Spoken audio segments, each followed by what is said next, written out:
আলহামদুলিল্লাহ। আসলে আমরা যখন খুতবায় কথা বলছি তখন হয়তো আমাদের সামনে শ্রোতার উপস্থিতি অনেক কম, কিন্তু আমি শুকরিয়া আদায় করছি এই কারণেই যে এমন একটি পরিবেশে এমন একটি সালাফি মানহাজের মসজিদ প্রতিষ্ঠিত হয়েছে এবং আমরা দূর দূরান্ত থেকে এসে এখানে কথা বলতে পারছি। এটাই আমাদের কাছে সবচেয়ে বড় প্রাপ্তির, বড় পাওয়ার, বড় সৌভাগ্যের। এজন্য যিনি আল্লাহ এমন সুন্দর সুব্যবস্থা আমাদের জন্য করেছেন, আমি সে আল্লাহ তাআলার দরবারে আবারও শুকরিয়া আদায় করছি আলহামদুলিল্লাহ। কারণ আল্লাহ তাআলা বলেছেন, কালিলুম মিন ইবাদিয়াশ শাকুর, আল্লাহর কৃতজ্ঞতা গুজার বান্দার সংখ্যা কমই হবে। কারেন্ট চলে গেলে তার মাইকে যাবে না। কৃতজ্ঞতা গুজার সংখ্যা মানুষ কমই হবে। আমরা সেই অল্প সংখ্যক মানুষের ভিতরে যে নাম লেখাতে পেরেছি, এটা আমাদের জন্য বড় সৌভাগ্যের। আমি মূলত প্রথমত অন্য বিষয়ে আলোচনা করব বলে ভাবতেছিলাম, তারপরে ভাবলাম যে এমন একটি পরিবেশে যাদের প্রচেষ্টায়, যাদের সহযোগিতায়, যাদের ত্যাগের বিনিময়ে মসজিদ গড়ে উঠেছে, যারা এখানে অর্থনৈতিকভাবে সহযোগিতা করেছেন, তাদের ফজিলত নিয়ে কিছু কথা বলবো। মানে দান করার যে ফজিলত, সাধারণত আমি দানের ফজিলত বলবো, বা সাধারণত সাদাকা। আমরা সাধারণত দান বলতে জাকাত বুঝি, যেটা ধনীদের উপরে ফরজ করা হয়েছে।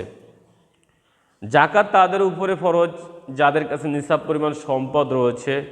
সেই নিসাব পরিমাণ সম্পদ হলে তাদেরকে জাকাত দিতে হয়, এটা তাদের জন্য ফরজ। কিন্তু আমি আজকে যে দানের কথা বলবো, এটা কোনো ধনী ব্যক্তির নয়, এটা ধনী গরিব সকলের জন্য, এমনকি ভিক্ষুকের জন্য। যে ভিক্ষুক ভিক্ষা করবে, ডান হাত দিয়ে ভিক্ষা চাইবে যে আমাকে ভিক্ষা দেন, আমি অসহায় মানুষ, আমি কাজ করতে পারি না, আমার খাদ্য নাই বাড়িতে ইত্যাদি, ও ডান হাতে ভিক্ষা করবে, ভিক্ষা করে ডান হাতে গ্রহণ করে আবার ওই হাতেই দান করবে, ভিক্ষা করে দান করতে হবে। আমি সেই দানের কথা আজকে আপনাদেরকে বলতেছি। এর জন্য অর্থ সম্পদ লাগবে না, কারণ আপনাকে আমাকে দান করতেই হবে। দান মানুষকে না করার কারণে এই অর্থ সম্পদ, এই দুনিয়ার চাকচিক্য, এই দুনিয়ার লোভ লালসা মানুষদেরকে ধ্বংসের দিকে নিয়ে গিয়েছে। মানুষ আজ তার অর্থ সম্পদ গুছিয়ে গুচ্ছিত করছে, ব্যাংক করছে, অথচ বুঝছে না যে এই অর্থ সম্পদ আমার না। আল্লাহ তাআলা সূরা হুমাযার ভিতরে আমাদেরকে সুস্পষ্টভাবে জানিয়েছেন, ওয়াইলুল লিকুল্লি হুমাযাতিল লুমাযা আল্লাযী জামাআ মালাহু ওয়া আদ্দাদা ইয়াহসাবু আন্না মালাহু আখলাদা। যে ধ্বংস সুনিশ্চিত তাদের জন্য যারা মানুষের সামনে এবং পিছনে গীবত করে, পরনিন্দা করে। দ্বিতীয়ত ধ্বংস তাদের জন্য সুনিশ্চিত যারা তাদের ধন সম্পদকে জমা রেখেছে, গচ্ছিত করেছে এবং বারবার হিসাব করছে। আজকে 1000, কালকে 2000, তারপরে 50,000, তারপরে 1 লক্ষ, তারপরে 1 কোটি, এভাবে জমা করছে। মনে করছে এই সম্পদ তাকে চিরস্থায়ী করে রাখবে, কিন্তু কখনোই নয়। কাল্লা লা ইমবাদান্না ফিল হুতামা ওয়া মা আদরাকা মাল হুতামা নারুল্লাহিল মুকাদা।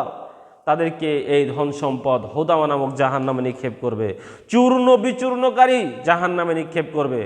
আল্লাহ রাসূল সাল্লাল্লাহু আলাইহি সাল্লামকে আল্লাহ বলছেন, আপনি কি জানেন চূর্ণ বিচূর্ণকারী হুতামা নামক জাহান্নামটি কি? সেটা হচ্ছে এক জ্বলন্ত, উত্তপ্ত, উৎক্ষিপ্ত, ক্ষেপে থাকা এক প্রকারের আগুন, যা মানুষের উপরে ক্ষেপে রয়েছে যারা এই অর্থ সম্পদ জমা করেছে। সম্মানিত উপস্থিতি, আমরা অর্থ সম্পদ জমা করি, অথচ ভাবি না এই অর্থ সম্পদ আমার না। পরবর্তীতে আমি এই কথাটা পরিষ্কার করবো ইনশাআল্লাহ, যে জমা করা অর্থ আমার না। শুধুমাত্র বলতে চাচ্ছিলাম, এই অর্থ সম্পদের মোহ আপনাকে আমাকে দুনিয়াতে ধ্বংস করবে, পরকালীন জীবনেও ধ্বংস করবে। আর যদি আপনি আমি আল্লাহর পথে ব্যয় করি, আল্লাহর পথে সাদাকা করি, আল্লাহর পথে দান করি, তাহলে আপনার আমার রুজি আল্লাহ এই দুনিয়াতে বাড়িয়ে দিবেন। হয়তো আমার ব্যাংকে কোটি টাকা থাকবে না, আমার হয়তো 10টা ইন্ডাস্ট্রি থাকবে না, আমার ব্যবসা প্রতিষ্ঠান থাকবে না, কিন্তু দুনিয়াতে আমি বড় ধরনের মুসিবতে, বালা মুসিবতে আমি আক্রান্ত হব না। আমি দুনিয়াতে না খেয়ে থাকবো না, আমি দুনিয়াতে বিপদগামী হব না। পরকালীন জীবনে আমি হব সফল। আমার জন্য কবরের শাস্তি মাফ করা হবে, জাহান্নামকে হারাম করা হবে এবং জান্নাতুল ফেরদাউস আমার জন্য নির্ধারণ করা হবে। যদিও আমরা দুনিয়ার যারা মানুষ, দুনিয়ামুখী মানুষ, তারা বিশ্বাস করি যে আল্লাহর পথে ব্যয় করলে আমার দেখা চোখে অর্থ কমে যাচ্ছে, অথচ আল্লাহ বলছেন সূরা বাকারার 276 নম্বর আয়াত, ইয়ামহাকুল্লাহুর রিবা ওয়া ইরবিস সাদাকাতি আল্লাহু লা ইউহিব্বু কুল্লা কাফফারিন আসিম। আল্লাহ তাআলা দানকে বৃদ্ধি করেন আর সুদকে সংকুচিত ধ্বংস করেন। আল্লাহ কোনো অবিশ্বাসী পাপীকে ভালোবাসেন না, একথা আল্লাহ বলেছেন। অতএব যিনি আল্লাহ আপনাকে আমাকে সৃষ্টি করেছেন, তিনি আল্লাহই বলছেন, দুনিয়ার মানুষ শুনে রাখো, দুনিয়া পূজারী মানুষ, ধন সম্পদ পূজারী মানুষ শুনে রাখো, যারা দান করে, যারা সাদাকা করে, এই সাদাকা তাদের ধন সম্পদকে বৃদ্ধি করে থাকেন। আর যারা দান সাদাকা না করে সুদ এর উপরে নির্ভর করেছে, এই সুদ তাদেরকে ধ্বংস করে। দুনিয়াতে ধ্বংস, পরকালীন জীবনেও ধ্বংস রয়েছে। আপনি আপনার বাস্তব জীবনে দেখেন, সুদ নিয়ে দুনিয়াতে সুখে আছে মানুষ, এমন মানুষটি আপনি খুঁজে পাবেন না। অতএব আল্লাহ বলছেন, দান সাদকা মানুষের ধন সম্পদকে বৃদ্ধি করে দেয়। আল্লাহ তাআলা আমাদের ধন সম্পদ কিভাবে দানের মাধ্যমে বৃদ্ধি করেন তার একটা দৃষ্টান্ত আল্লাহ তাআলা সূরা বাকারার 261 নম্বর আয়াতে আমাদেরকে জানিয়েছেন। আল্লাহ তাআলা বলছেন, মাসালুল্লাযীনা ইউনফিকুনা আমওয়ালাহুম ফি সাবিলিল্লাহি কামাসালি হাববাতিন আমবাতাত সাবআ সানাবিলা ফি কুল্লি সুনবুলাতিন মিয়াতু হাববাতিন আল্লাহু ইউযায়িফু লিমান ইয়াশাউ আল্লাহু ওয়াসিউন আলীম। আল্লাহ বলছেন, যারা নিজেদের ধন সম্পদ আল্লাহর পথে ব্যয় করে, তাদের দৃষ্টান্ত, তাদের উপমা, তাদের উদাহরণ হলো ওই বীজের ন্যায়, যে বীজ হতে 7টি শীষ উৎপাদিত হয় এবং প্রত্যেক শীষে 100 করে শস্যদানা। আল্লাহ যাকে ইচ্ছা তান আরো বহু গুণে বাড়িয়ে দেন। আল্লাহ ওয়াসিউন আলীম। আল্লাহ হচ্ছে প্রাচুর্যময় এবং প্রজ্ঞাবান। আল্লাহ তাআলা আমাদেরকে জানিয়ে দিলেন।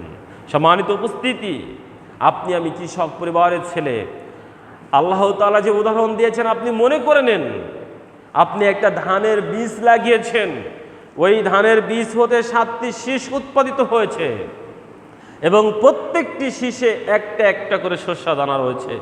অতএব আল্লাহ বলতে চেয়েছেন, দুনিয়ার মানুষ, তুমি আমার পথে 1 টাকা ব্যয় করো, আমি তোমার ওই 1 টাকার বরকত 700 টাকা দিয়ে দেব।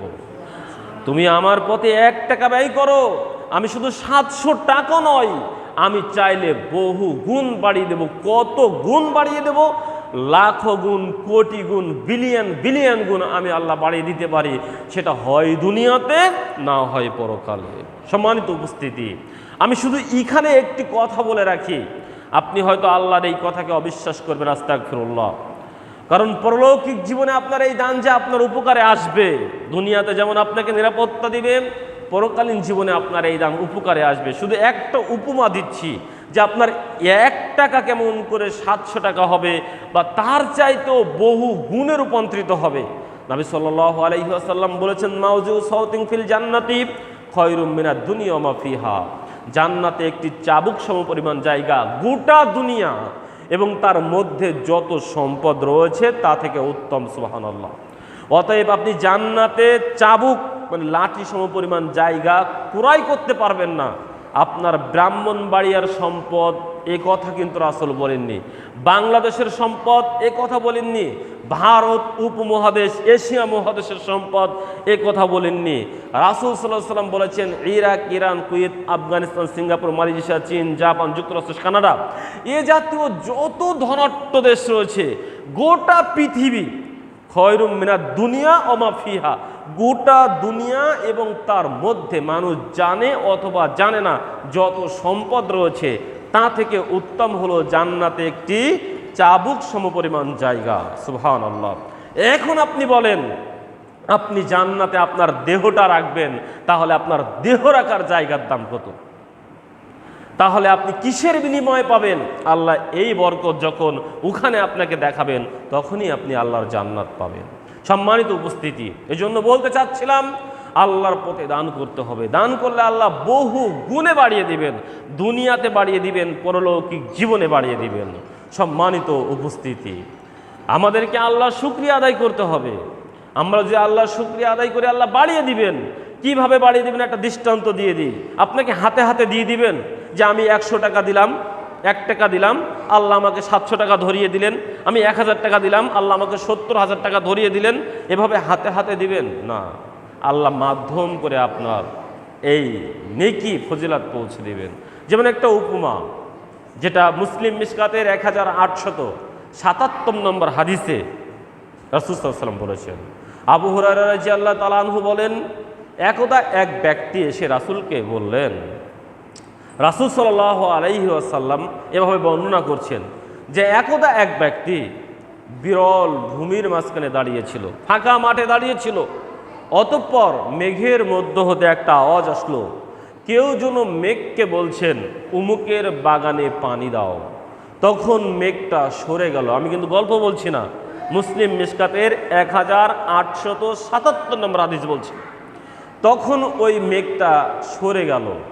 ওই মাঠে যিনি দাঁড়িয়েছিলেন উনিও মেঘের পিছু নিলেন। অতঃপর একটি কঙ্করময় স্থানে ওই মেঘ হতে পানি বর্ষণ হলো। আর ওই পানিগুলো ওখানের কতগুলো নালার ভিতরে একটি নালা, ওই পানিগুলো সব নিজেকে লুকে নিল এবং ওই নালা দিয়ে পানি ছুটে চললো সামনের দিকে। ওই লোকটি ওই পানির পাশ নিল যে এই পানি কোথায় গিয়ে শেষ হচ্ছে। তখন দেখলো ওই নালার শেষ প্রান্তে গিয়ে একজন ব্যক্তি তার ফলের বাগানে পানি দিচ্ছে তার শেষ কার্য দিয়ে তার ফলের বাগানে পানি দিচ্ছে। তখন এই মাঠে থাকা ব্যক্তি ওই ব্যক্তিকে বলছেন, ভাই আপনার নামটা কি? তখন উনি বললেন, আমার নাম অমুক। তখন এই ব্যক্তি বলছেন, উনি ওই নামটিই বললেন যে নামটি আমি মেঘের ভিতরে শুনেছি। তখন ওই ব্যক্তি বললেন যে ভাই আপনি আমার নাম জিজ্ঞাসা করলেন কেন? বাগানওয়ালা যখন এই কথা জিজ্ঞাসা করলেন, মাঠে থাকা ব্যক্তি তখন বললেন, আমি মাঠের মাঝে দাঁড়িয়েছিলাম, এই কথাগুলো শুনেছি। তো ওই মেঘের ভিতরে যে নামটি বলেছিল আপনি সেই ব্যক্তি। এখন আপনি আমাকে বলেন আপনি এমন কি করেন যে মেঘকে নির্দেশ দেয় আল্লাহ তাআলা আপনার বাগানে পানি দিতে? তখন ওই ব্যক্তি বললেন, যখন জিজ্ঞাসা করেছো তাহলে শোনো, আমার এই বাগানে যত ফসল ফলে আমি তা হতে 1 ভাগ খাই, 1 ভাগ দান করি, আর 1 ভাগ পরবর্তী চাষাবাদের জন্য রেখে দেই। সম্মানিত উপস্থিতি, এটা মুসলিম মিশকাতের হাদিস। এই হাদিস দ্বারা স্পষ্টভাবে প্রমাণিত হয় আপনি আমি যদি আল্লাহর পথে ব্যয় করি আল্লাহ তাআলা এমনভাবে সাহায্য করবেন। এখন আপনি হয়তো বলতে পারেন আপনাকেও আল্লাহ সাহায্য করে, আপনি বলবেন আরে আমি তো সারাদিন পানি সেচ দিয়েছি, আল্লাহ কিভাবে আমার বাগানে পানি দিল? এই ব্যক্তি কিন্তু ওভাবে বলেননি। আল্লাহ মেঘকে বলেছেন, আর মেঘ এমন এক জায়গায় পানি দিয়েছেন, আর সেই পানিগুলো নালা টেনে নিয়ে তার বাগান পর্যন্ত পৌঁছে দিয়েছেন, আর ওই ব্যক্তি ওখান থেকে সেচ দিয়েছেন। ঠিক এনুরূপভাবে আল্লাহ সাহায্য করবেন। আল্লাহ আপনার হাতে হাতে দিয়ে দিবেন না। আপনি আল্লাহর রাস্তায় 1 টাকা দান করেছেন, আল্লাহ আপনাকে 7,000 টাকা 70,000 টাকা আপনার হাতে হাতে ধরিয়ে দিবেন না। আল্লাহ আপনার এমন একটা বিপদ থেকে রক্ষা করবেন যার পিছনে আপনার লাখো টাকা ব্যয় হতো। আল্লাহ আপনার এমন একটা জুলুম থেকে রক্ষা করবেন যে জুলুম এর উপরে পতিত হলে আপনার জীবনটাই শেষ হয়ে যেত। এভাবে আল্লাহ কতভাবে আপনাকে সাহায্য সহযোগিতা করবেন এটা আমি জানি না। এজন্য আপনাকে আমাকে সর্বদা শুকরিয়া আদায় করতে হবে। আমরা যেন বনি ইসরায়েলের সেই জাতির মতো না হই, ওই যে অন্ধ, কুষ্ঠ এবং টাকওয়ালা ব্যক্তি 2 জনই কিন্তু অস্বীকার করেছিল। আল্লাহ তাদেরকে নিয়ামত দিয়েছিলেন, তারা বলেছিলেন আরে এই উট এই গরু এ তো আমরা কষ্ট করে পেয়েছি। আর অন্ধ ব্যক্তি বলেছিলেন তুমি ঠিক বলেছো, আল্লাহ আমাকে দিয়েছে তার নিয়ামত, আমি অন্ধ ছিলাম আমার চোখ ভালো করে দিয়েছে। আমি কাহিনী বলছি না, তবে আমি বলতে চাচ্ছি আমরা যেন শুকরিয়া গুজার বান্দা হই। আমরা যেন বলি না আরে এ তো আমি পরিশ্রম করে করেছি। কত পরিশ্রম করেছি জানো?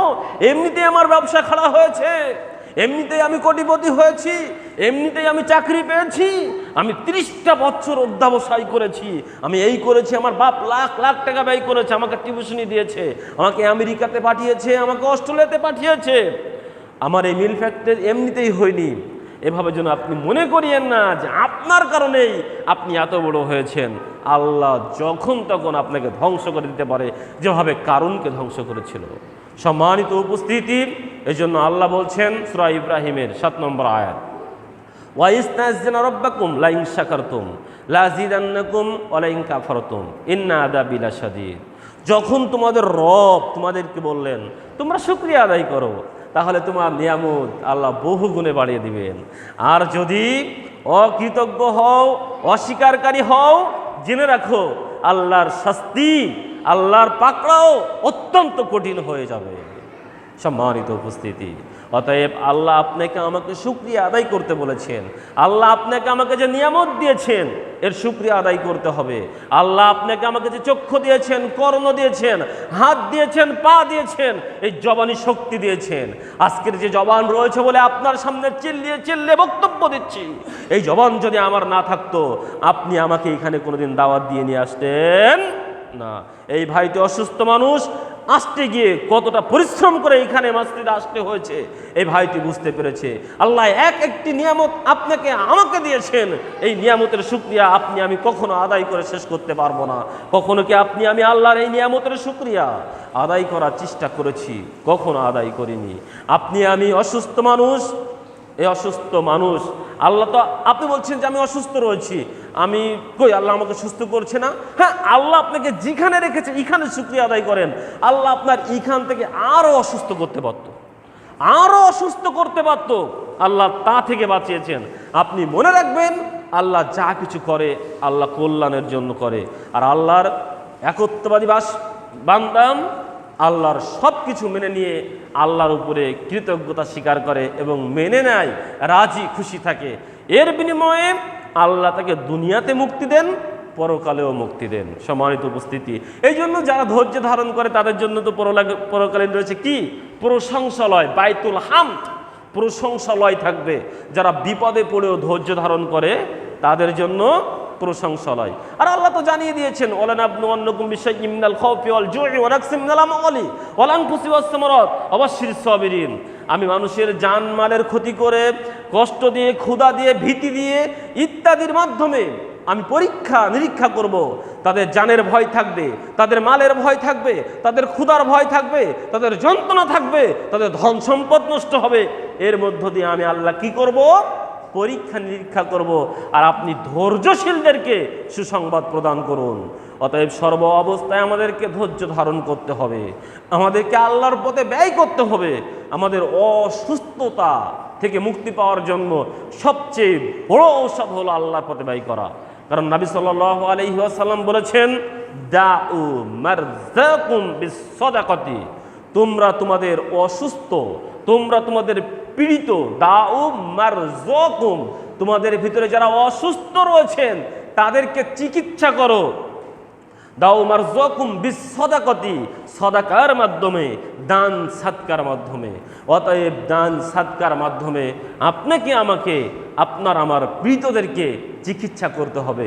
কই কোনোদিন কি আপনি আমি আপনার আমার পীড়িতদেরকে চিকিৎসা করেছি কখনো এভাবে? কখনোই করিনি। আমরা কখনোই করিনি। আমার পিতামাতার জন্য, আমার আত্মীয় স্বজনের জন্য, আমার যারা অসুস্থ রয়েছেন তাদের জন্য কখনো আমি দান সাদকা করিনি, যে তাদের সুখের জন্য, তাদের রোগমুক্তির জন্য আমি দান করিনি। আমি এক সন্তান, আমি এক পিতা, আমি অন্য ভাই, আমি অন্য কিছু, আমি আত্মীয় স্বজন, আমি কেঁদে দিতে ভালোবাসি কিন্তু দান সাদকা করতে ভালোবাসি না। একটা গল্প মনে পড়ে গিয়েছে। গল্পটা হলো এই, একজন ব্যক্তির একটা কুকুর ছিল। তা কুকুরটাকে মনিব খুব ভালোবাসতো, আর মনিবকেও কুকুর খুব ভালোবাসতো। এখন কে কাকে কতটা ভালোবাসে এটা এখন পরীক্ষার বিষয়। এখন ওই মনিবের সাথে কুকুরটি পথে বের হয়েছে। বেশ কিছু দূর যাওয়ার পরে কুকুরটা পড়ে গিয়েছে, ক্ষুধার যন্ত্রণায় কাতরাচ্ছে, মরে যায় এমনটি ভাব। তখন পাশে মালিক বসে বসে কান্নাকাটি করছে। একজন পথচারী বলছে, কিরে ভাই কান্নাকাটি করেন কেন? তখন ওই কুকুরের মনিব বলছে, আমার এই কুকুর আমাকে খুব ভালোবাসতো, আমার বাড়ি পাহারা দিত, আমার বাড়ি দারোয়ান লাগতো না। আমি যখন সফরে বের হতাম শত্রুর আক্রমণ থেকে আমাকে বাঁচাতো, আমার বডিগার্ড লাগতো না। সেই আদরের কুকুরটি আজকে ক্ষুধার জ্বালায় মারা যাচ্ছে, আর আমি তাকে আজ হারাতে বসেছি, এই জন্য আমি আজ কাঁদতেছি।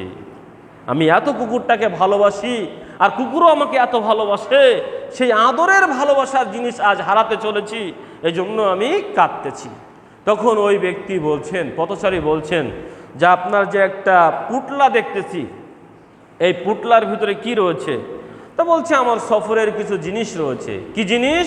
আমার কিছু জামা কাপড় রয়েছে, আর সফরের কিছু খাদ্য সামগ্রী রয়েছে, একটু পানি রয়েছে, একটু হালুয়া রুটি রয়েছে, এগুলো রয়েছেন। তখন পথিক বলে, আরে ভাই, আপনি কুকুরকে ভালোবাসেন, কুকুরও জলে, ক্ষুধার জলে কুকুর মরে, আর হালুয়া রয়েছে পুটলার ভিতরে, হালুয়া রুটি পানি রয়েছে পুটলার ভিতরে, আর আপনি কুকুরের পাশে বসে বসে কাঁদছেন, এটাই আপনার ভালোবাসা? কুকুর যখন বাড়িতে থাকতো, অন্যের বাড়িতে খেয়ে আসতো, আর আপনার বাড়ি পাহারা দিত আপনাকে ভালোবসে, আর আজ পথে পথিক হিসাবে বের হয়েছে, এখানে তো আর অন্যের খাওয়া নেই, আপনি পুটলার ভিতরে হালুয়া রুটি বেঁধে রেখেছেন আর কুকুরের ভালোবাসায় কাঁদছেন, এ ভালোবাসার কোনো দাম নেই। পুটলা খোলো, হালুয়া রুটি ঢালো, পাশে বসে কাঁদা লাগবে না। আমরা সন্তানরা এমনই হয়েছি, আমরা অন্যরা এমনই হয়েছি, আমরা কেঁদে দিতে ভালোবাসি, পুটলা খুলতে রাজি নেই। পুটলা টাইট রেখেছি, হালুয়া রুটি দিতে রাজি নেই, কিন্তু কেঁদে দিতে রাজি আছি। আমার আত্মীয় অসুস্থ, আমার পিতামাতা অসুস্থ, আমার সন্তানাদি অসুস্থ, আমার ভাই ভাবি অসুস্থ, আমার ফুপা ফুপি অসুস্থ, আমার নানা নানি অসুস্থ, আমার দাদা দাদি অসুস্থ, আমার ইত্যাদি শ্বশুর শাশুড়ি অসুস্থ, আমার আপনজন অসুস্থ, আমার বন্ধু বান্ধব অসুস্থ, আমি কেঁদে দেব, কিন্তু হালুয়া রুটি দেব না। অথচ নবী সাল্লাল্লাহু আলাইহি ওয়াসাল্লাম বলেছেন, দাও মারযাকুম বিসসাদাকাতি, তোমরা অসুস্থদেরকে চিকিৎসা করো সাদাকার মাধ্যমে, দানের মাধ্যমে। সুবহানাল্লাহ। আল্লাহ আমাদেরকে বেশি বেশি করে দান করার তৌফিক দান করুক, সকলে বলে আল্লাহুম্মা আমিন। সম্মানিত উপস্থিতি, দান এমন একটি মাধ্যম যে দান আল্লাহর রাগকে মিটিয়ে দেয়। আল্লাহ আপনার পরে খুব রেগে রয়েছেন। নবী সাল্লাল্লাহু আলাইহি ওয়াসাল্লাম বলছেন, সাদাকাতু সিররি তুতফিউ গযাবার রব্বি। সাদাকাতু সিররি তুতফিউ গযাবার রব্বি। গোপনে দান গযাবার রব্বি, আল্লাহর রাগকে মিটিয়ে দেয়। সুবহানাল্লাহ।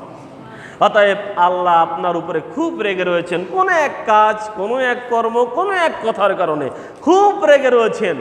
আপনি এখনই দানের রস শুনেছেন, এখনই বলেন, আল্লাহ তুমি খুব রেগে রয়েছো আমার উপরে, আমি হয়তো এমন একটা কাজ করে ফেলেছি বা কথা বলে ফেলেছি বা এমন একটি কর্ম আমি যুক্ত হয়ে গিয়েছিলাম, আল্লাহ আমি তওবা করছি, ফিরে আসছি, আর তুমি খুব রেগে রয়েছো, আল্লাহ আমি এই 1000 টাকা এই ইয়াকুব আলী সালাফিয়া জামে মসজিদে দান করে দিলাম, আমি এই 5000 টাকা এই ইয়াকুব আলী সালাফিয়া মসজিদে দান করে দিলাম, আল্লাহ তুমি আমার উপরে রাগ উঠিয়ে নাও। এখনই দান করবেন, এখনই আল্লাহর রাগ মিটে যাবে, এ কথা নবী সাল্লাল্লাহু আলাইহি ওয়াসাল্লাম বলেছেন। সম্মানিত উপস্থিতি, শুধু তাই নয়, দান এমন একটি বিষয় যা কবরের আগুন, কবরের উত্তাপকে নিভিয়ে দেয়। এই জন্য নবী সাল্লাল্লাহু আলাইহি ওয়াসাল্লাম বলেছেন, ইন্না সাদাকাতা লা তুতফিউ, নবী সাল্লাল্লাহু আলাইহি ওয়াসাল্লাম আন আহলিহা হাররাল কবর। নবী সাল্লাল্লাহু আলাইহি ওয়াসাল্লাম বলেছেন, নিশ্চয়ই সাদাকা আন আহলিহা হাররাল কবর, কবরের উত্তপ, কবরের আগুনকে নিভিয়ে দেয়, মিটিয়ে দেয়। সুবহানাল্লাহ। অতএব কারোর আত্মীয় স্বজন মারা গিয়েছেন, আপনজন মারা গিয়েছেন, ভাই বন্ধু বান্ধব মারা গিয়েছেন, কোনো এক ভুলের কারণে তার কবরে এখন শাস্তি হচ্ছে, তার কবর রয়েছে আমেরিকাতে, অথবা তার কবরে ব্রাহ্মণবাড়িয়াতে রয়েছে, সে এখন রয়েছে, তার আত্মীয় স্বজন রয়েছে আমেরিকাতে বা সিঙ্গাপুরে অথবা সৌদি আরবে অথবা মালয়েশিয়ায়, ওখান থেকে বলছে আমি আমার উমুকের নামে এ টাকাটা দান করে দিলাম। এই যে দান করে দিলাম, এই দিল, আল্লাহ রাসূল বলছেন এখনই তার কবরের উত্তাপ নিভিয়ে দেওয়া হবে। সুবহানাল্লাহ। এই জন্য বুখারী মুসলিম মিশকাতের 1950 নম্বর যে হাদিস, এই হাদিসে মা আয়েশা রাদিয়াল্লাহু তাআলা আনহা বলেন, একদা একজন ব্যক্তি রাসূল সাল্লাল্লাহু আলাইহি ওয়াসাল্লামের নিকটে আসলেন, এসে বললেন, ইন্না উম্মি তুলিতাত নাফসাহা ওয়া যুন্নুহা লাউ তাকাল্লামাত তাসাদ্দাকাত। রাসূল সাল্লাল্লাহু আলাইহি ওয়াসাল্লাম, আমার আম্মা হঠাৎ মারা গিয়েছেন, আকস্মাৎ হঠাৎ মারা গিয়েছেন, তিনি যদি কথা বলতে পারতেন, লাউ তাকাল্লামাত তাসাদ্দাকাত, তাহলে তিনি সাদাকা করার কথা বলতেন বা দান করার কথা বলতেন বা দান করতেন। তা ফাহাল্লাহা আজরুন আং তাসাদ্দাকাত আনহা, আমি যদি আমার মায়ের হয়ে দান করি তাহলে আমার মা কি এই দানের নেকি পাবে? নবী সাল্লাল্লাহু আলাইহি ওয়াসাল্লাম বললেন কলা নাম, জি, তুমি যদি তোমার মায়ের হয়ে দান করো তাহলে তোমার মা এ নেকি পেয়ে যাবে। সুবহানাল্লাহ। হাদিসটি কোথায় বললাম? বুখারী মুসলিম মিশকাতের হাদিস। মিশকাত আপনি দেখে নেন 1950 নম্বর হাদিস। আপনি দেখে নেন, আপনার অ্যাপসে রয়েছে, তো দেখে নেন আপনি যে আপনার মা মারা গিয়েছে, আপনার আপনজন মারা গিয়েছে, আর মনে করেন আপনার পিতা, আপনার মাতা, আপনার অন্য কেউ, সে দারিদ্র ছিল, দান করতে পারি নাই, সে দারিদ্রতা থাকার কারণে দান করতে পারি নাই, কিন্তু আপনি সন্তান, আপনি তার আপনজন, টাকাওয়ালা হয়েছেন, সে দান করতে পারি নাই, আপনি তার হয়ে দান করছেন, সে দান ওই পিতামাতার পৌঁছে যাবে। অথবা তার দান করার সামর্থ্য ছিল, লাখপতি কোটিপতি ছিল, কৃপণ ছিল, দান করি নাই, কিন্তু ওয়ারিস সূত্রে সেই সম্পদের মালিক আপনি সন্তান হয়েছেন, তার আপনজন আপনি হয়েছেন। এখন আপনার ওই কৃপণ পিতামাতা বা আত্মীয় স্বজনের নামে তারই রেখে যাওয়া সম্পদ হতে আপনি দান করছেন, ওই সম্পদ, ওই সওয়াব তার কবরে পৌঁছে যাবে। এ কথা নবী সাল্লাল্লাহু আলাইহি ওয়াসাল্লাম বলেছেন। এই জন্য আপনার আমার উচিত বেশি বেশি আপনার আমার পিতামাতার জন্য দান সদকা করা, আপনার আমার আপনজনের জন্য দান সদকা করা। কিন্তু আপনি আমি আপনার আমার সম্পদকে রেখে দিয়েছি, কিন্তু কখনোই এই সম্পদ আমার পিতামাতার জন্য ব্যয় করছি না। কেন ব্যয় করছি না? আপনি আমি ভেবেছি যে আমি ব্যয় করব না, আমি আমার সন্তানের জন্য রেখে যাব। তা আমার সন্তানের জন্য রেখে গেলে কি হবে? আমার সন্তান যখন বড় হবে আমি রেখে যাব, আমার সন্তান আমার জন্য দান করবে, আমার জন্য এমন মসজিদ করবে, আমার জন্য মাদ্রাসা করবে, এমন মসজিদে দান করবে, এমনটা আপনি ভেবেছেন। কেন ভেবেছেন? আপনি ভেবেছেন আপনার সন্তান অনেক ভালো, তা আপনার সন্তান ভালো বলে আপনার জন্য দান করবে, এটা আপনি ভেবেছেন। এখন আমার একটা প্রশ্ন রয়েছে, আপনি বলছেন আপনার সন্তান অনেক ভালো, আপনি মারা গেলে আপনার সন্তান আপনার জন্য দান করবে, তাই তার জন্য অর্থ সম্পদ, মিল, ফ্যাক্টরি, ব্যাংকে টাকা সজ্জিত করে রেখে যাচ্ছেন, আপনি নিজে হাতে দান করছেন না, আপনার সন্তান দান করবে। তা আপনি সন্তান, আপনি কি খারাপ? আপনার সন্তান, আমার কথা বুঝতে পারছেন না মনে হয়। আমি বলছি আপনার সন্তান ভালো, ও আপনার জন্য দান করবে রেখে গেলে, তা আপনি সন্তান, আপনি কি খারাপ? আপনার পিতামাতাও তো আপনাকে ওরকম মনে করেছিল, আপনার পিতামাতাও তো আপনাকে মনে করেছিল যে আমার সন্তান আমি মারা গেলে ও আমার নামে দান করবে, আমার নামে মসজিদ করবে, আমার নামে মাদ্রাসা করবে। তা আপনি তো আপনার পিতামাতার জন্য দান করেন না, তা আপনার সন্তান আপনার জন্য দান করবে কেন? ইন্নাকা লা তাজনি মিনাশ শাওকিল ইনাব, নিশ্চয়ই কাঁটাযুক্ত গাছ হতে মিষ্টি আঙ্গুর আশা করা যায় না। আপনি হলো কাঁটাযুক্ত গাছ, আর আপনি ভাবছেন এই গাছ থেকে মিষ্টি আঙ্গুর পেড়ে পেড়ে খাবেন। তেঁতুলের বীজ লাগিয়ে সবরি কলা আশা করা যায় না। ময়লার ডেনে দাঁড়িয়ে শতবার গোসল করলেও তার শরীর পরিষ্কার হবে না, এটাই চূড়ান্ত কথা। আপনি নিজেই কখনো দান করেন না আপনার পিতামাতার জন্য, আর আপনার সন্তান দান করবে আপনার জন্য, এটা আপনি ভাবলেন কি করে? ইন কুল্লু শাইইন ইয়ারজু ইলা আসলি, প্রত্যেক জিনিস তার মূলের দিকে ধাবিত হয়। আপনি যেমন আপনার চাইতে কিপটে, আপনার চাইতে বখিল আপনার সন্তান হবে। এই জন্য সন্তানকে দানে অভ্যস্ত করবেন। আমি বারবার বলেছি, আমি কথা বলেছি, মসজিদে যখন জুম্মার দিনে আসবেন খালি হাতে আসবেন না, 50 টাকা, 20 টাকা, 100 টাকা হাতে নিয়ে আসবেন, আর আপনার ছোট ওই 5 বছরের বাচ্চার হাতে ওটা 10 টাকা দিয়ে দিবেন, যা বই কোটায় টাকাটা দাও। ও অভ্যাস করেন ওকে দান করার, ও যেন বোঝে আমাকে দান করতে হয়। আপনি বখিল হিসাবে আপনার সন্তানকে তুলে যেয়েন না, আপনার সন্তানকে শিখান দান করা, নইলে আপনি মরে গেলে কখনোই আপনার সন্তান দান করবে না। আপনি তাকে হাতে খড়ি দেননি দানে করার। অতএব আমি বলছি, মসজিদে যখন আসবেন, 20-50 টাকা মা বোন রয়েছেন বা যারা আমার কথা আওয়াজ শুনছেন সকলকে বলবো, সব সময় অন্তত জুম্মার দিনে যখন আসবেন 20-50-100 টাকা হাতে করে নিয়ে আসবেন, ওই মসজিদের কৌটায় দিবেন। আর আপনার ছোট সন্তান যে আপনার সাথে এসেছে, ওর হাতে 10 টাকা দিয়ে বলবেন, 20 টাকা দিয়ে বলবেন, আব্বু এ টাকাটা মসজিদে দাও। ও নিজে দান করা অভ্যাস হলো, ও নিজেও দানের নেকি পেল, আপনিও দানের নেকি পেলেন। আর আমি সব সময় বলি, দান সব সময় অন্যের নামে করবেন, পিতামাতার নামে করবেন, বন্ধুবান্ধব, ভাই ব্রাদার, শ্বশুর শাশুড়ি, নানা নানি, আত্মীয় স্বজন যারা রয়েছে, যারা মারা গিয়েছে তাদের নামে করবেন। কেন? তাহলে একের ভিতরে দুই পাবেন। আপনি আপনার পিতামাতার নামে 500 টাকা দান করলেন এই মসজিদে, জ্যাকব আলী মসজিদ, জামে মসজিদে অনেক টাকা এখনো ঋণ রয়েছে, আমি আজকে নিয়ত করেছি এই 5000 টাকা কি 500 টাকা কি 1000 টাকা এই ঋণ বাবদ শোধের জন্য আমি আজকে দান করলাম আমার পিতামাতার নামে। আপনি দান করলেন 1000 5000, এটা পৌঁছে গেল কার জন্য? আপনার পিতামাতার কাছে পৌঁছে গেল। কত নেকি? 1000 টাকার নেকি। আর আপনি যে আপনার সম্পদ দান করলেন 1000 টাকা, আল্লাহ কি আপনার খাতাটা খালি লিখে রাখবে? আমার কথা বুঝতে পারেননি? দান করেছেন আপনি 1000 টাকা, আপনার সম্পদ হতে আপনার পিতামাতার নামে 1000 টাকা দান করলেন, তা আপনার পিতামাতার নামে তো আল্লাহ 1000 টাকা নেকি লিখলো, তা আপনি যে দান করলেন আপনার ওই জায়গাটা কি আল্লাহ ফাঁকা রাখবে? আল্লাহর কি দেওয়াতে কমতি রয়েছে? আল্লাহ কি আপনার আমার মতো গরিব? নাউজুবিল্লাহি মিন যালিকা, আস্তাগফিরুল্লাহ। আরে আল্লাহ তো প্রাচুর্যময়, মহা কিছু। আল্লাহ আপনাকে দিবে, অগণিত দিবে, যেটা জান্নাতের বিবরণ শুনলে বোঝা যাবে। যদি আমি জান্নাতের আলোচনা করার মন মানসিকতা নিয়েছিলাম আপনাদের এখানে, কিন্তু কোনো কারণে আমি আমার আলোচনার বিষয় চেঞ্জ করেছি।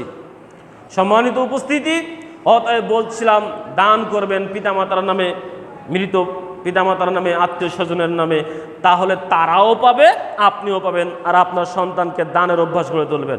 সম্মানিত উপস্থিতি, আপনাকে আমাকে বুঝতে হবে, দান এমন একটি মাধ্যম যা আপনার আমার কবরের জাহান্নামের আগুনকে নিভিয়ে দেয়।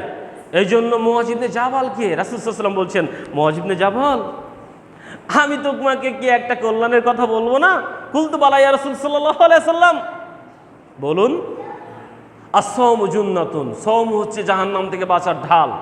আস-সাদাকাতু তুতফিউল খাতিয়াতা কামা ইতফিউল মাউন নার, আর সাদাকা হচ্ছে তোমার পাপকে মিটিয়ে দেয় যেমনভাবে পানি আগুনকে নিভিয়ে দেয়। সুবহানাল্লাহ।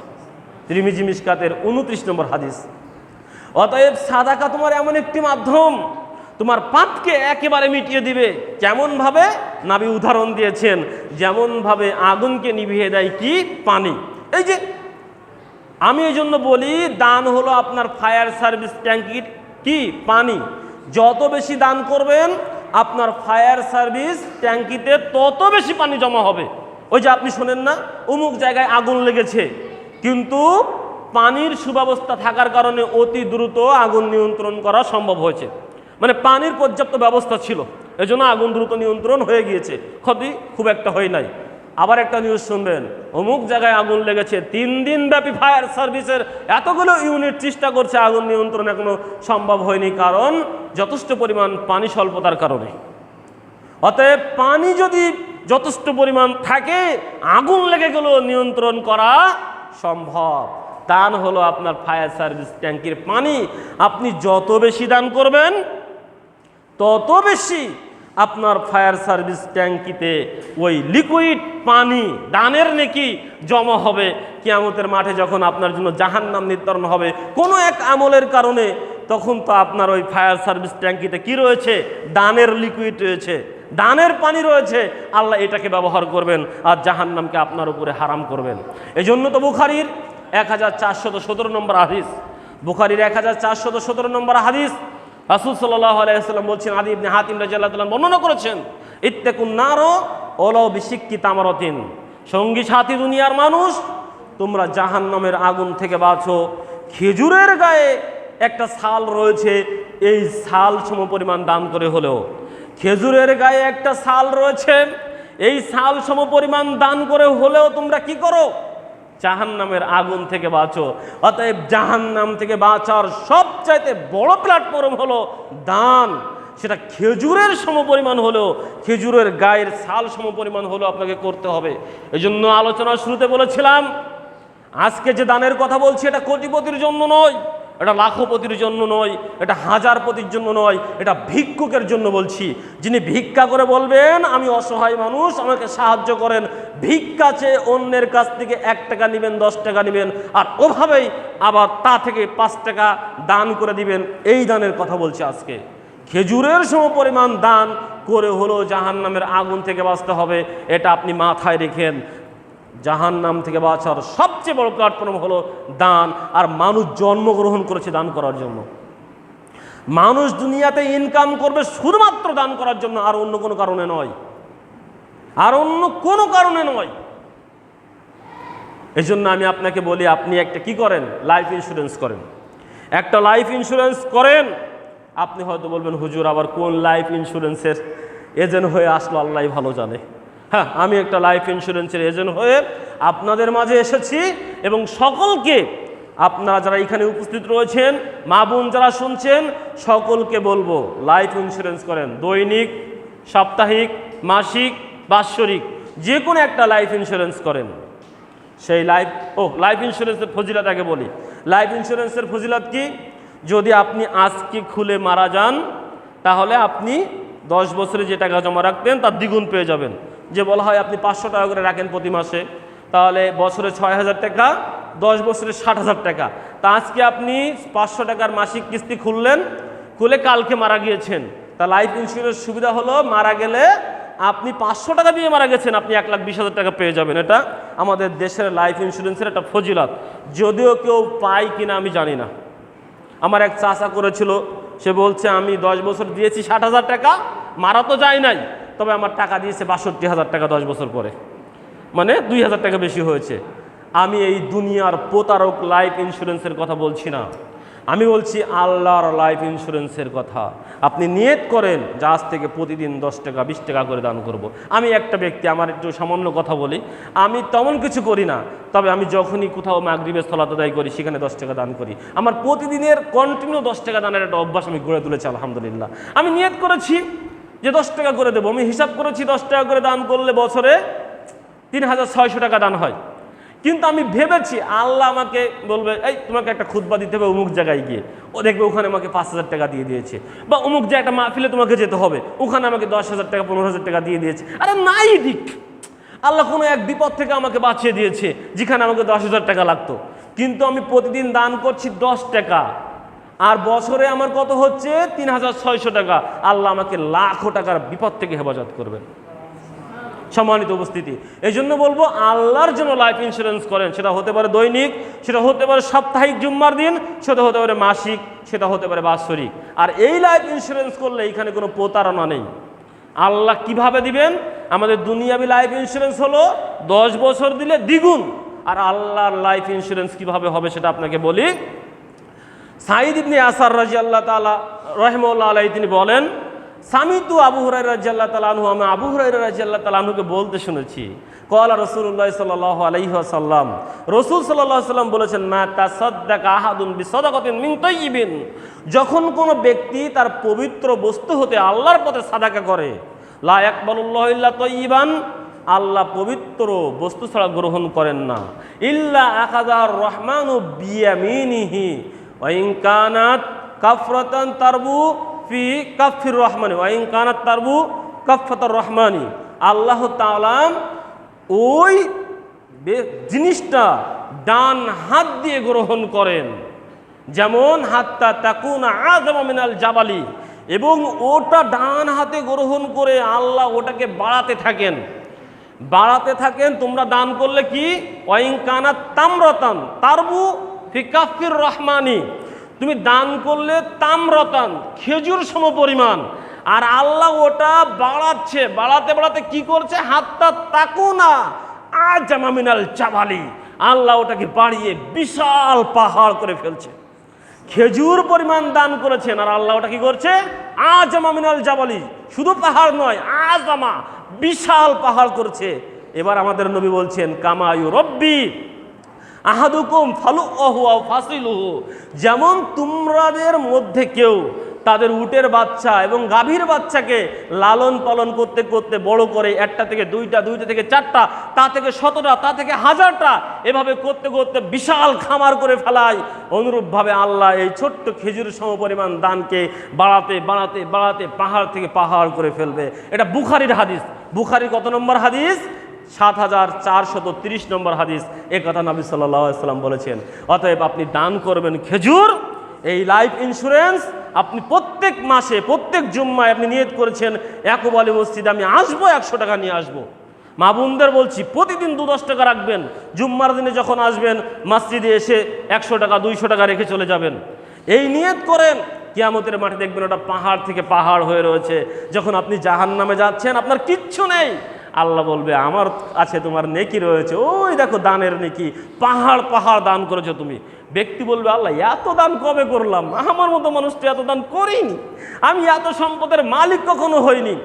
আল্লাহ বলবেন ওই যে ওয়াজ শুনেছিলে না, যে খেজুর পরিমাণ দান করবে তুমি আমার জন্য, আর আমি সেটাকে লালন পালন করতে করতে আমার হাতে সেটাকে পাহাড় থেকে পাহাড় করব।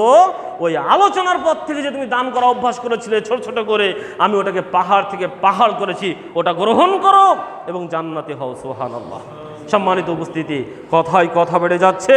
অতএব আপনাকে বলতে চাচ্ছিলাম দুনিয়ার কোনো সম্পদ আপনার আমার না। ওই ব্যাংকে যে টাকা রেখেছি ওটা আমার না। আমি শেষ করবো একটা হাদিস বলে, আমার সময় হয়ে গিয়েছে, আমি বুঝতে পেরেছি। ওটা আমার না। এই জন্য রাসূল সাল্লাল্লাহু আলাইহি ওয়াসাল্লাম বলেছেন, বান্দা বলে মালি মালি, আমার সম্পদ আমার সম্পদ আমার সম্পদ, মুখে ফেনা তুলে দিচ্ছে। ওয়া ইন্না মালাহু মিন মালি সালাসাতুন, অথচ বান্দার প্রকৃত সম্পদ 3টা।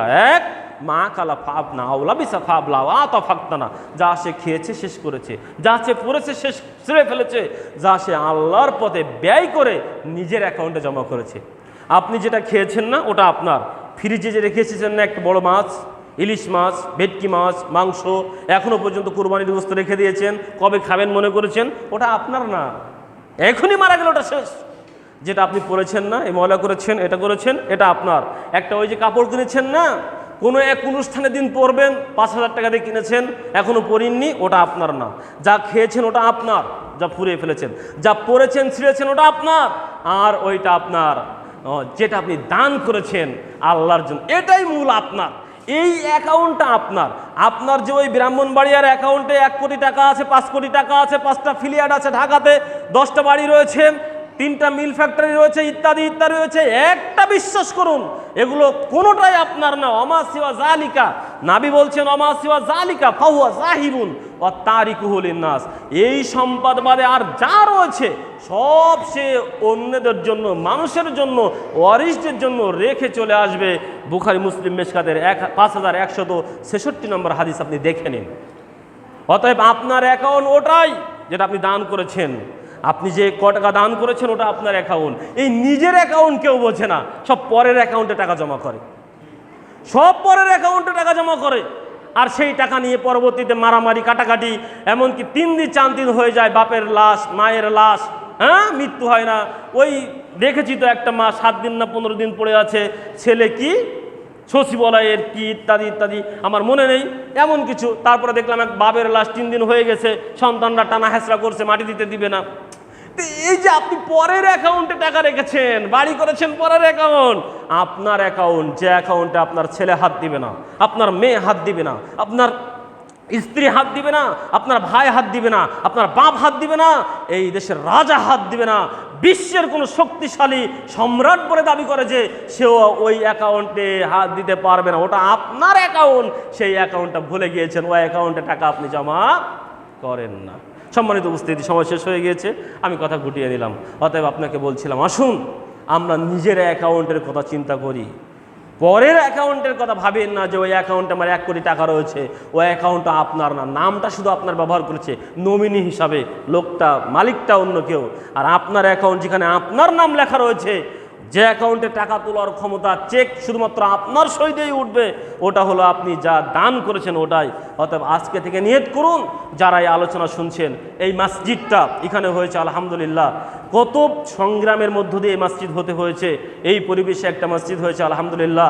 আপনারা সাহায্য সহযোগিতা করেছেন, বিদেশ থেকে অনেক সাহায্য সহযোগিতা করেছে, আমার ভাইয়ের আপনজনরা রয়েছেন।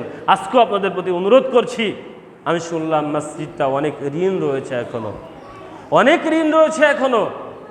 আপনারা সকলে এগিয়ে আসবেন, আপনারা আপনাদের জায়গা থেকে সাধ্যমতো দান করবেন। ফাত্তাকুল্লাহ মাস্তাতাতুম, সূরা তাগাবুনের 16 নম্বর আয়াত মাথায় গেঁথে রাখবেন। তোমরা আল্লাহকে ভয় করো তোমাদের সাধ্য অনুযায়ী, আপনার যেমন সাধ্য সামর্থ্য রয়েছে সেই অনুযায়ী এই মসজিদে আপনি অংশগ্রহণ করবেন, দান করবেন। এই মসজিদ যেন ঋণ না থাকে। ইউসুফ আলী ভাইয়ের সাথে আপনারা একাকার হয়ে যাবেন, এবং ইউসুফ আলী ভাই যেন এই মসজিদটাকে আরও সামনের দিকে এগিয়ে নিয়ে যেতে পারে। এই জন্য বেশি বেশি দান করবেন, বেশি বেশি সাদাকা করবেন।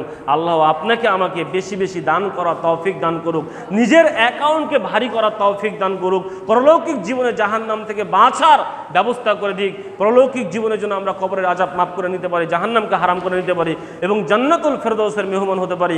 এ দাবি এবং দোয়া আপনাদের আল্লাহর কাছে চেয়ে আপনাদের আল্লাহ সহায় হোক এ কামনা করে আজকের দিনের সংক্ষিপ্ত আলোচনা এখানে শেষ করছি। আকাউলি হাজা আস্তাগফিরুল্লাহ ওয়া লাকুম। আসসালামু আলাইকুম ওয়া রাহমাতুল্লাহ।